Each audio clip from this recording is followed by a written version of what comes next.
ಇವತ್ತು ಶುಕ್ರವಾರ ಬೆಳಗ್ಗೆ ಮಾರ್ನಿಂಗ್ ತಿಂಡಿಗೆ ದೋಸೆ ಮಾಡಿದ್ದೆ. But tomato bath recipe share ಮಾಡ್ತಾಯಿದ್ದೀನಿ ನಿಮ್ಮ ಜೊತೆ.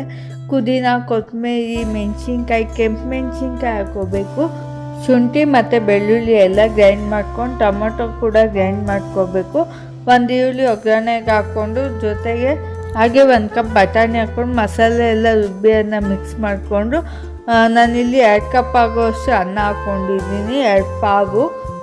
ಇವಾಗ ರೆಡಿಯಾಗಿದೆ ನೋಡಿ, ಸೂಪರ್ ಟೇಸ್ಟಿಯಾಗಿದೆ. ನೀವು ಒಮ್ಮೆ ಟ್ರೈ ಮಾಡಿ ಫ್ರೆಂಡ್ಸ್. ಹಾಗೆ ಮಾರ್ನಿಂಗ್ ಬ್ರೇಕ್ಫಾಸ್ಟ್ಗೆ ದೋಸೆ ಅನ್ನಲ್ಲ, ಸಿಂಪಲ್ ದೋಸೆ ಮಾಡಿರಲಿಲ್ಲ. ಕ್ಯಾರೆಟು, ಈರುಳ್ಳಿ, ಕೊತ್ತಂಬರಿ, ಕರಿಬೇವು, ಮೆಣಸಿನ್ಕಾಯಿ ಎಲ್ಲ ಮಿಕ್ಸ್ ಮಾಡ್ಕೊಂಡಿದ್ದೆ, ಸಖತ್ತಾಗಿತ್ತು. ಹಾಗೆ ನನ್ನ ಬಯೋದಲ್ಲಿ ನನ್ನ ಯೂಟ್ಯೂಬ್ ಚಾನಲ್ ಲಿಂಕ್ ಕೂಡ ಇದೆ, ಪ್ಲೀಸ್ ಸಬ್ಸ್ಕ್ರೈಬ್ ಮಾಡ್ಕೊಳ್ಳಿ ಫ್ರೆಂಡ್ಸ್. ಅದಕ್ಕೂ ಕೂಡ ಯೂಟ್ಯೂಬ್ ಚಾನಲ್ ಸಪೋರ್ಟ್ ಮಾಡಿ. ಹಾಗೆ ಮತ್ತು ನನ್ನ ನ್ಯೂಸ್ ನೋಡ್ತಾ ನಮ್ಮ ರಾಮನ್